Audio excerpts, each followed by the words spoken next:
اے پروردگار تو اپنی کتاب کے ذریعے ہماری رہنمائی فرما، تو نے ہی زبان عطا فرمائی، ہم صبح سے لے کر رات تک اپنی زبان کا استعمال کرتے ہیں۔ مولا ہم جاننا چاہتے ہیں کہ ہماری زبان سے کوئی کلمہ نکلے، کوئی لفظ نکلے جو تجھے بہت اچھا لگتا ہو تو مولا تو بتا دے۔ تو میرا کریم ارشاد فرماتا ہے وَمَنْ أَحْسَنُ قَوْلًا مِّمَّنْ دَعَا إِلَى اللَّهِ، اس سے اچھی بات کس کی ہو سکتی ہے جو اللہ کی طرف بلائے۔ تو زبان سے نکلنے والے کلمات میں جو کلمات، جو جملہ اللہ کو سب سے زیادہ پسند ہے وہ قول کون سا ہے؟ کوئی بندہ جب کسی بندے کو اللہ کی طرف بلاتا ہے تو میرے کریم کو یہ قول سب سے اچھا لگتا ہے کہ میرا یہ بندہ بندوں کو میری طرف بلا رہا ہے۔ میرے پیارے آقا صلی اللہ تعالی علیہ وسلم کے پیارے دیوانوں، اسی لیے قرآن مقدس میں اس امت کو خیر امت کہا گیا اور وجہ بھی بیان کی گئی، کنتم خیر امت اخرجت للناس تأمرون بالمعروف وتنہون عن المنکر، یہ اچھی باتوں کا حکم دیتے ہیں اور بری باتوں سے روکتے ہیں۔ ہماری سچویشن یہ ہوئی کہ ہم نے اللہ کی کتاب کے ذریعے یہ تلاش کرنے کی کوشش ہی نہیں کی ہم کون سی بات کریں جو اللہ کو پسند ہو۔ ہم تو یہ سوچتے ہیں اس کو کون سی بات اچھی لگے گی، اس کو کون سی بات اچھی لگے گی، اس کو کون سا جملہ اچھا لگے گا۔ کبھی غیبت کر کے ہم سمجھتے ہیں اس کا دل خوش ہو جائے گا، کبھی چغلی کر کے اس کا دل جیت لیں گے، کبھی جھوٹ بول کر ہم اس کے قریب ہو جائیں گے۔ یہ ہماری سچویشن ہے، لیکن اللہ اکبر، کربلا سے ہمیں درس مل رہا ہے۔ نادانوں، اگر تم سمجھنا چاہتے ہو کہ میری عظمت کا سکہ اللہ نے تمہارے دل میں کیوں بٹھایا ہے تو آؤ میں تمہیں بتاؤں کہ میری زبان سے، میرے کردار سے، میری نشست و برخاست سے اگر تم دیکھنا چاہو تو یہی دیکھو گے کہ صرف دنیا میں بہت سارے داعی ایسے ملیں گے جو زبان سے اللہ کی طرف بلاتے ہیں لیکن میرا کردار بھی اللہ کی طرف بلا رہا ہے، میری گفتار بھی اللہ کی طرف بلا رہی ہے، میری رفتار بھی اللہ کی طرف بلا رہی ہے، ہر چیز، میری ہر ادا دنیا کے انسانوں کو دعوت دے رہی ہے کہ اگر تمہیں کسی کی طرف جانا ہے تو اللہ کی طرف جاؤ۔ اور میرا مولا صرف جانے ہی کے بارے میں بندوں سے نہیں فرماتا کہ چلو، نہیں نہیں، فَفِرُّوا إِلَى اللَّهِ، اللہ کی طرف بھاگو۔ اور آج مسلمان کہاں بھاگ رہا؟ جہاں سے بلایا نہیں جاتا وہاں بھاگ رہا ہے، اور جہاں سے دن میں 5 مرتبہ اللہ کا بندہ ہمیں آواز دیتا ہے ادھر جانے کے لیے تیار نہیں۔ اے رسول اعظم صلی اللہ تعالی علیہ وسلم کے دیوانوں، اس آیے کریمہ کو تھوڑا سا سمجھیں اور سمجھنے کی کوشش کریں۔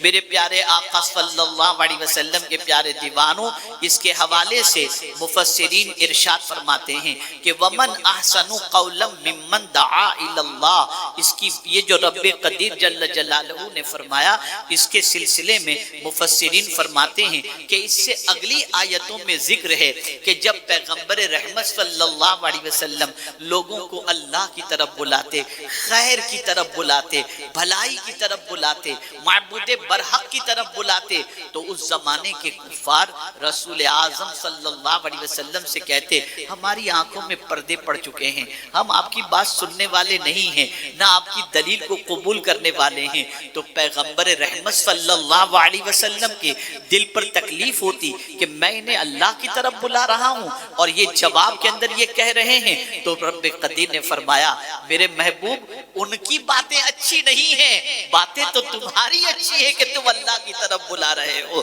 اس طرح رسول اعظم کو تسلی دی گئی۔ اللہ اکبر، مفسرین فرماتے ہیں اس سے مراد حضور کا اللہ کی طرف بلانا بھی ہے، اور اس سے مراد صحابہ کا بھی اللہ کی طرف بلانا ہے، اس سے مراد علماء کا بھی اللہ کی طرف بلانا ہے، اور بلانے کے کئی طریقے بتائے گئے۔ اللہ اکبر، کوئی لفظوں سے اللہ کی طرف بلاتا ہے، لیکن مجاہد کی سچویشن یہ ہوتی ہے کہ وہ جان جانے آفری کے سپرد کر کے لوگوں کو اللہ کی طرف بلاتا ہے کہ دیکھو میں نے یہ سر کٹایا ہے کس کے لیے؟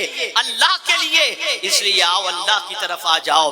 لیکن میں بڑے تعجب کے ساتھ اور بڑے افسوس کے ساتھ میں یہ بات عرض کرنا چاہوں گا کہ آج کے مسلمان کو ہر طرف بلانا اچھا لگتا ہے، اللہ کی طرف بلانا بلانا اچھا نہیں لگتا. اگر کوئی کہے اللہ کی طرف آ جاؤ، اس کے فرمان کی طرف آ جاؤ، اس کے ارشاد کی طرف آ جاؤ، اس کی اطاعت کی طرف آ جاؤ، تو بندے کو یہ چیز اچھی نہیں لگتی. لیکن گناہ کی طرف بغیر بلائے آج کا مسلمان جاتا ہوا دکھائی دیتا ہے.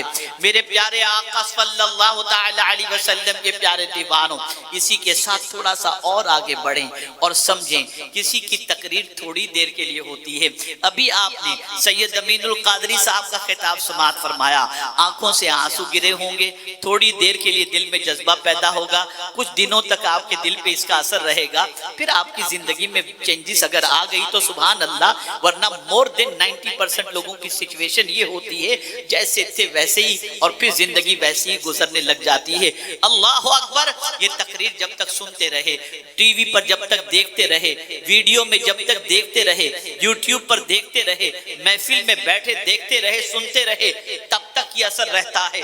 لیکن خدا کی قسم ایک بلانے والا ایسا بھی ہے جس کے بلانے کا اثر صدیاں گزر گئی لیکن آج بھی اس کے بلانے کا اثر نظر آ رہا ہے. کربلا کے تاجدار نے آواز نہیں لگائی تھی، سر کٹا کر خدا کی بارگاہ میں بلایا تھا، لیکن ان کی دعوت کا اثر 1400 سال کم و بیش سینکڑوں سال کے گزر جانے کے باوجود بھی آج ان کی دعوت نظر آ رہی ہے، ان کی دعوت کا اثر نظر آ رہا ہے. میں آپ کو یقین کے ساتھ کہتا ہوں، اگر آج مسجدوں سے اذان کی آواز آ رہی ہے، آج اگر شراب سے بچنے کی بات کہی جا رہی ہے، آج اگر حرام چیزوں سے بچنے کی بات کہی جا رہی ہے، آج اگر داڑھی ترشوانے سے بچنے کی بات کہی جا رہی ہے، آج مؤذن مسجد سے اذان کہتا ہوا دکھائی دیتا ہے، یہ ساری دعوتوں کا صلہ اگر کسی کو نصیب ہوگا تو کربلا کے تاجدار کو نصیب ہوگا. میرے پیارے آقا صلی اللہ علیہ وسلم کے پیارے دیوانوں، انہوں نے جان کا نذرانہ دے کر لوگوں کو اللہ کی طرف بلایا، اولاد کو قربان کر کے اللہ کی طرف بلایا. پیغام کربلا کیا ہے؟ اللہ کی طرف آ جاؤ. پیغام کربلا کیا ہے؟ اللہ کے دین کی طرف آ جاؤ. پیغام کربلا کیا ہے؟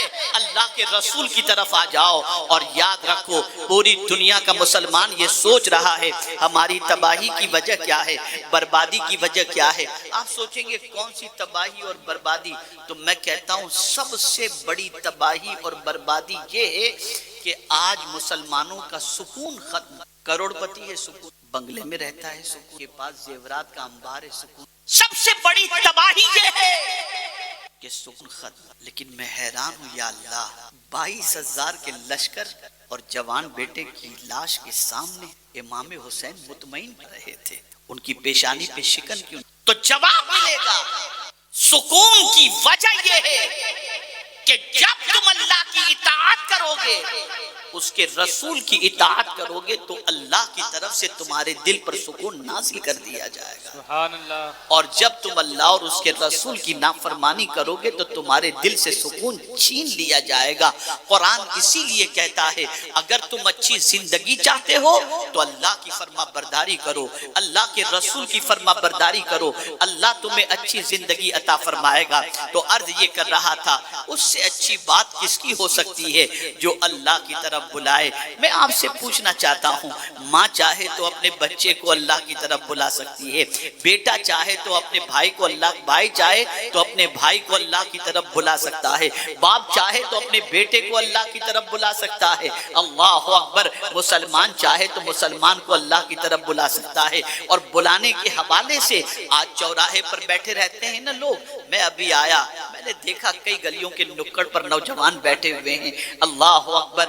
آقائے کریم صلی اللہ علیہ وسلم کے دور پاک میں بھی اللہ اکبر کچھ لوگ اسی طریقے سے راستے میں بیٹھے ہوئے تھے. سرکار صلی اللہ علیہ وسلم نے بیٹھنے سے منع فرمایا تو انہوں نے کہا کہ حضور یہاں راستے میں بیٹھے بغیر ہمارا کوئی چارہ نہیں. اب سرکار نے جو فرمایا اسے سنیے. ارشاد فرماتے ہیں تو پھر راستوں کا حق بھی ادا کرو. انہوں نے کہا یا رسول اللہ راستوں کا حق کیا ہے؟ تو پیغمبر رحمت صلی اللہ علیہ وسلم نے فرمایا راستوں کا حق یہ ہے نگاہ نیچی رکھو اور لوگوں کو اللہ کی طرف بلاؤ، بھلائی کی طرف بلاؤ، اچھائیوں کی طرف بلاؤ۔ اللہ اکبر! آپ اندازہ لگائیں، پیغمبر رحمت صلی اللہ علیہ وسلم نے ہر موقع پر اللہ کی طرف بلانے کا حکم دیا۔ اللہ کے رسول صلی اللہ علیہ وسلم نے اللہ کی اطاعت کی طرف حکم دیا۔ کیا وجہ ہے کہ آج کا بچہ آوارہ بن رہا ہے؟ کیا وجہ ہے کہ آج نشے کے اندر ہمارے نوجوان دھت نظر آ رہے ہیں؟ کیا وجہ ہے کہ آج پورا معاشرہ بگاڑ کے دہانے پر پہنچا ہوا ہے؟ اس کی وجہ سب سے بڑی یہ ہے، ہم نے سب طرف تو بلایا، اللہ کی طرف بلانا چھوڑ دیا، نیکیوں کی طرف بلانا چھوڑ دیا۔ اور کبھی کبھی تو ایسا ہوتا ہے، آپ اگر داعیان دین کی زندگی کا جائزہ لیں تو آپ کو سمجھ میں آئے گا۔ میں امام حسین کے حوالے سے بتاؤں، یا اللہ کیا معاملہ ہے، صدیاں گزر گئیں اور امام کی عظمتوں کا چراغ سینے میں روشن ہے۔ یا اللہ کسی کی دعوت کا اثر 2 دن رہتا ہے، 2 مہینے رہتا ہے، 2 سال رہتا ہے، 20 سال رہتا ہے، 40 سال رہتا ہے، 100 سال رہتا ہے، اور اس کے بعد پھر دوسرا منصع شہود پر آ جاتا ہے اور پھر اس کا ذکر شروع ہو جاتا ہے۔ لیکن حسین ابن علی کا ذکر صدیوں کے گزر جانے کے باوجود بھی لوگوں کے دلوں میں کیوں ہے؟ تو جواب ملے گا، ایسے بہت سارے علماء، بہت سارے مشائخ، بہت سارے اولیاء جن کا صدیوں کے گزر جانے کے باوجود جن کی محبتوں کا چراغ لوگوں کے دلوں میں موجود ہے۔ اس کی وجہ کیا ہے؟ کہ وہ اللہ کی طرف بلاتے تھے۔ اور سچے دائی کی پہچان کیا ہے؟ یہ جملہ دل کی تختی پر نوٹ کر لو، وہ کبھی خود کی طرف نہیں بلاتا، وہ خدا کی طرف بلاتا ہے۔ اللہ اکبر! خود کی طرف بلانا ہو تو اس کے لیے پروپیگنڈے کی ضرورت ہوتی ہے، ایجنٹوں کی ضرورت ہوتی ہے، اور جب کوئی خدا کی طرف بلاتا ہے تو اللہ مخلوق کے دل میں اس کی عظمتوں کا چراغ روشن کر دیا کرتا ہے۔ حسین ابن علی نے خدا کی طرف بلایا تو صدیاں گزر گئی، ان کی عظمتوں کا چراغ ہمارے سینے میں روشن ہے اور ہم ان کی بارگاہ میں خراج عقیدت پیش کر رہے ہیں۔ کوئی ایجنٹ نہیں، کوئی نمائش کرنے والا نہیں، کوئی پروپیگنڈا کرنے والا نہیں، لیکن خدا کی قسم کون ہے جس نے عظمت حسین کا چراغ ہمارے سینے میں روشن کیا؟ یہ میرے رب کی ذات ہے۔ اس لیے کہ پوری زندگی انہوں نے خدا کی طرف بلایا۔ اب بلانے کی کئی طریقے ہوتے ہیں، قول سے بھی بلایا جاتا ہے۔ کیا وجہ ہے کہ ولی کی تعریف میں حضور صلی اللہ علیہ وسلم نے یہ فرمایا، جس کو دیکھو تو خدا یاد آ جائے؟ قول کی بات نہیں، جس کو سنو تو خدا یاد آ جائے، حضور نے نہیں فرمایا دیکھو تو خدا یاد آ جائے۔ اس لیے کہ ولی کا اٹھنا بھی نبی کی سنت کے مطابق ہوتا ہے، ولی کا بولنا بھی خدا کی تعلیم کے مطابق ہوتا ہے، ولی کی ہر ادا رسول اعظم صلی اللہ علیہ وسلم کی سنت کے مطابق ہوتی ہے۔ میرے پیارے آقا صلی اللہ تعالی علیہ وسلم کے پیارے دیوانوں، آج کا مسلمان ایک دوسرے کو گناہ کے لیے بلاتا ہے، یہ پکچر دیکھو، یہ گانا سنو، یہ گناہ کرو، یہ گناہ کرو۔ اے مسلمانوں، میں پوچھنا چاہتا ہوں، جو زبان اللہ نے تمہیں عطا فرمائی ہے، کیا یہ زبان کے اندر قوت گویائی کوئی دوسرا دے سکتا ہے؟ نہیں نہیں، یہ میرے مولا نے قوت گویائی عطا فرمائی۔ سوچو، صبح سے لے کر رات تک تم کتنے بندوں کو اللہ کی طرف بلا رہے ہو، کتنے بندوں کو اللہ کی طرف دعوت دے رہے ہو۔ اگر نہیں دے رہے تو اللہ کی دی ہوئی زبان کا تم حق ادا نہیں کر رہے۔ سارے جملے تمہاری زبان سے بھلے نکلتے ہوں، لیکن کوئی جملہ اتنا اچھا نہیں ہوتا جو جملہ اللہ کی طرف بلانے کے لیے تمہاری زبان سے نکلتا ہے۔ سب سے اچھی بات اس کی، آپ کہیں گے بہت سارے اللہ کی طرف بلاتے ہیں، پھر اس بلانے والے کا کسی کا اثر ہوتا ہے، کسی کا نہیں۔ تو قرآن نے اس کو مینشن کیا کہ جو اللہ کی طرف بلائے اور نیک عمل سے بلائے نہیں، وہ بلانے والا خود بھی عمل کرتا ہو، نیک عمل کرتا ہو۔ اب تبلیغی جماعت نے اہل سنت و جماعت ہی کا نہیں، مسلمانوں کا بیڑا غرق اس اعتبار سے کہ انہوں نے عمل صالح کے بارے میں یہ بتایا، کلمہ نماز حج، بس یہی عمل صالح، یہی عمل صالح۔ تو میں ایک سوال پوچھنا چاہتا ہوں، امام کے مقابلے میں جو یزیدی آئے تھے، جو لشکر تھا، کیا وہ لشکر کے لوگ نمازی نہیں؟ کیا اس لشکر کے اندر روزے کے منکر موجود تھے؟ کیا اس لشکر کے اندر حج کے منکر موجود تھے؟ کیا اس لشکر کے اندر زکوٰۃ کے منکر موجود تھے؟ نہیں، وہ بھی نماز پڑھتے تھے، وہ بھی روزے کے قائل تھے، وہ بھی حج و زکوٰۃ کے قائل تھے۔ حد تو یہ ہے کہ جس آل رسول کے مقابلے کے لیے آئے تھے، اس آل رسول پر نماز میں درود بھی پڑھتے تھے، درود بھی پڑھتے تھے اور مقابلے کے لیے آئے۔ تو سن لو، عمل صالح صرف نماز، روزہ، حج و زکوٰۃ ہی کا نام نہیں۔ اگر اتنا ہی ہوتا تو پھر میں آپ سے عرض کروں کہ کہنے والا حسین کے بارے میں یہ نہ کہتا کہ دین است، یہ کہہ کر کہنے والے نے بتا دیا کہ نمازی تو بہت مل سکتے ہیں لیکن پورا کمپلیٹ دین اگر کسی کی زندگی میں دیکھنا چاہتے ہو تو وہ امام حسین کی زندگی میں دیکھ لو۔ پڑوسی کا حق ادا کرتے ہوئے امام نظر آئیں گے، غریبوں کی دستگیری کرتے ہوئے امام نظر آئیں گے، پریشان حالوں کی پریشانیوں کو دور کرتے ہوئے امام نظر آئیں گے، بھائیوں کے حقوق کو ادا کرتے ہوئے امام نظر آئیں گے، راستوں سے تکلیف دہ چیزوں کو ہٹانے والے امام نظر آئیں گے۔ اگر پورا دین جو کچھ قرآن و حدیث کے اندر موجود ہے اس پورے دین کا پیکر اگر کسی کو دیکھنا ہے تو حسین ابن علی کو دیکھو۔ آئیے میں آپ کو بتاؤں، آج مصیبت میں تو لوگ دائیں بائیں ہو جاتے ہیں، یہ ٹینشن آ گیا، اوپر سائڈ ہو جاؤ کہیں اپنے زد میں نہ آ جائے۔ بلکہ کورونا میں باپ بیٹے کو دفنانے کے لیے ملنے جانے کے لیے ڈرتا ہے کہ کہیں چپک نہ جائے۔ ہوتا ہے نا؟ توجہ چاہوں گا، سمجھو پیغام کربلا ہوتا ہے نا۔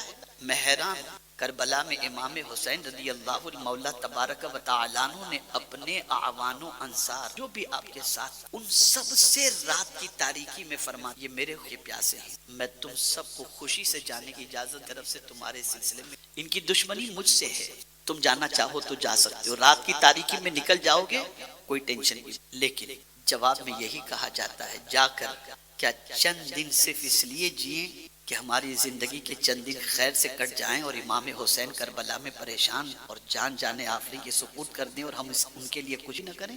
ساتھ نہیں، صرف سوچو آپ، آج مصیبت میں اچھے سے اچھے لوگ ساتھ چھوڑتے دکھائی دیتے ہیں، لیکن کربلا میں جان کی پوزیشن ایسی ہے کہ جانے کے قریب ہے، لوگ ساتھ کیوں نہیں چھوڑتے، قربان ہونے کے لیے کیوں تیار ہیں؟ تو جواب ملے گا کہ حسین کی ذات وہ ذات ہے جنہوں نے کبھی ہماری حق تلفی نہیں کی ہے، تو جس حسین نے ہمارا ہر موڑ پر خیال کیا ہے، آج اس موقع پر اتنا نماز اور وظیفے کی طرف مت جا، ذرا سنبھل کر دنیا داری کے اندر بھی تھوڑا سا رہے۔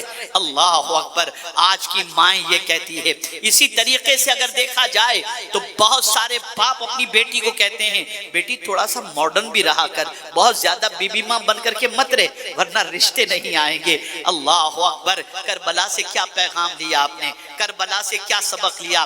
میں پوچھنا چاہتا ہوں، جب امام حسین جا رہے تھے، حضرت علی اکبر بھی شہید ہو چکے ہیں، حضرت علی اصغر بھی شہید ہو چکے ہیں، اور امام جب جا رہے تھے تو امام حسین کی دو بیویاں میدان کربلا میں موجود تھی، بچی بھی موجود ہے، بہن بھی موجود ہے، لیکن تاریخ لکھنے والا کوئی شخص یہ جملہ ثابت کر ہی نہیں سکتا کہ بیوی نے پیر پکڑ کے شوہر سے کہا ہو مت جاؤ ورنہ ہم بیوہ ہو جائیں گے، بیٹی نے قدم پکڑ کے کہا ہو ابا نہ جاؤ ورنہ ہم یتیم ہو جائیں گے، بہن نے یہ کہا ہو نہ جاؤ ورنہ ہمارے لیے کوئی مددگار نہیں ہوگا، نہیں کسی نے نہیں کہا۔ میں حیران ہوں، آج کی مائیں اپنے بچوں کو، اپنے شوہر کو دین کی طرف جانے سے روکتی ہیں اور وہاں سر کٹانے جانے سے نہیں روک رہی۔ جواب یہ ملے گا، سنو، موت اس کے وقت پر آ کر کے رہے گی، موت آنے کی والی ہوگی تو کوئی ٹال نہیں سکتا۔ اگر حسین شہید ہوتے ہیں تو حسین کی شہادت لکھی ہے تو شہادت نصیب ہوگی، لیکن نبی کا دین زندہ ہو جائے یہ ہماری تمنا ہے، اور یہ قربانی کے ذریعے نبی کا دین زندہ ہوا۔ لیکن آج ہم نبی کے دین سے مذاق اڑا رہے ہیں، آج نبی کے دین کے سلسلے میں ہماری سچویشن یہ بن چکی کہ کوئی قربانی دینے کے لیے تیار نہیں، نہ خواہش قربان کرنے کو تیار، نہ ٹائم قربان کرنے کو تیار، نہ ارمان قربان کرنے کو تیار۔ تو یاد رکھو میرے پیارے آقا صلی اللہ علیہ وسلم کے پیارے دیوانوں، کربلا سے عورتوں کو بھی یہ پیغام ملتا ہے، اگر تمہارا شوہر، تمہارا بیٹا، تمہارا بھائی دین کی طرف بڑھ رہا ہے تو اس کو تعاون کرو، اس کی حوصلہ افزائی کرو، اس لیے کہ اس کے ذریعے دین کی آبیاری بھی ہو سکتی ہے اور دین کا پیغام دوسروں تک پہنچ بھی سکتا ہے۔ اسی کے ساتھ ساتھ میرے پیارے آقا صلی اللہ علیہ وسلم کے پیارے دیوانوں، اب تو آپ یوٹیوب کے اوپر دنیا بھر کے نیوز دیکھتے ہیں، آپ یوٹیوب پر چینل پر سب جگہ پر روز کے نیوز دیکھتے ہیں. کل یہ پڑا پیشانی پر شکن آ گئی, پسینہ نکلنا شروع ہوا, یا اللہ اب آگے کیا ہوگا, یا اللہ اب آگے کیا ہوگا. یہ حالات ہمارے بنتے ہیں. میں سوچ میں پڑ گیا, یا اللہ کربلا میں 22,000 کے لشکر کے سامنے امام ڈر کیوں نہیں رہے ہیں, امام بے خوف کیوں نظر آ رہے ہیں, ہم کیوں ڈرتے ہیں؟ خبریں پڑھ کر ڈر جاتے ہیں, حسین لشکر کو دیکھ کر نہیں ڈر رہے. تو میں نے قرآن میں غور کرنا شروع کیا تو قرآن کی ایک آیت نے میری رہنمائی فرمائی. قرآن کہتا ہے اما یاتینکم منی ہدی فمن تبع ہدایا فلا خوف علیہم ولا هم یحزنون. جو اللہ کی ہدایت کی پیروی کرے نہ اسے کوئی خوف ہوتا ہے نہ اسے کوئی غم ہوتا. ہمیں خوف اس لیے ہوتا ہے ہم شیطان کی پیروی کرتے ہیں, ہمیں ڈر اس کے لیے ہوتا ہے ہم نفس کی غلامی کرتے ہیں. اگر ہم خداوند قدوس جل جلالہ کی اطاعت کرتے, اس کے رسول صلی اللہ علیہ وسلم کی اطاعت کرتے تو ہمیں کوئی خوف نہیں ہوتا. تو امام حسین رضی اللہ تعالیٰ عنہ کی دعوت کا اثر صدیوں کے گزر جانے کے باوجود بھی اگر آج دکھائی دیتا ہے تو اس کی ایک وجہ سب سے بڑی یہ ہے کہ امام صرف قول کے دھنی نہیں تھے, ان کا عمل ان کے قول سے زیادہ ان کے کردار کو نمایاں طور پر پیش کر رہا تھا. ایک واقعہ صرف آپ کے سامنے عرض کروں تاکہ آپ محسوس کر سکیں. ایک سواری پر سوار ہو کر تاجدار کربلا مدینے کی گلی سے گزر رہے ہیں.